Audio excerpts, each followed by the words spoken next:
নমস্কার, আমি মিলন। এমজি মা কিচেনে আজকের রেসিপি ডিমের ভাপা কারি। সবার প্রথমে ডিমটাকে ভেঙে নিতে হবে। এরপর একে একে দেবো সামান্য হলুদ গুঁড়ো, লবণ, গোটা জিরা, কুচানো পেঁয়াজ ও কাঁচা লঙ্কা। ডিমটাকে ভালো করে ফেটিয়ে নিয়ে তেল মাখানো বাটিতে ঢেলে নেব। এরপর একটা পাত্রে পরিমাণ মতো জল দিয়ে ডিমের বাটিগুলোকে বসিয়ে দেবো। 15 থেকে 20 মিনিট মিডিয়াম ফ্লেমে ভাপিয়ে নিয়ে নামিয়ে নেব। একটা চামচ দিয়ে ডিমটাকে বাটি থেকে ছাড়িয়ে লো ফ্লেমে 2 দিকে ভেজে নেব। এরপর তেলে 2টো তেজপাতা, শুকনো লঙ্কা, 1 চামচ জিরে দেবো। 15 সেকেন্ড নাড়াচাড়া করার পর তেল থেকে মশলার সুগন্ধ ছাড়লে পেঁয়াজটাকে ভেজে নেব। পেঁয়াজটা ভাজা হলে 1 চামচ আদা রসুন বাটা দেবো।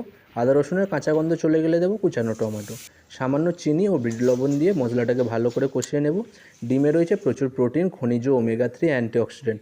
ডিম খেলে শিশুর দৈহিক বৃদ্ধি ও মেধার বিকাশ ঘটে। এছাড়াও ব্লাড সুগার নিয়ন্ত্রণে থাকে। মশলা থেকে তেল ছাড়লে দেবো গরম জল। ঝোল ভালো করে ফুটে আসলে দেবো ভেজে রাখা ডিমগুলো, কয়েকটা ছেঁড়া কাঁচা লঙ্কা। 5 মিনিট ফোটানোর পর 1 চামচ গরম মশলার গুঁড়ো, কুচানো ধনেপাতা ও 1 চামচ দেশি ঘি দিয়ে 5 মিনিট ফুটিয়ে নিলেই রেডি ডিমের ভাপা কারি।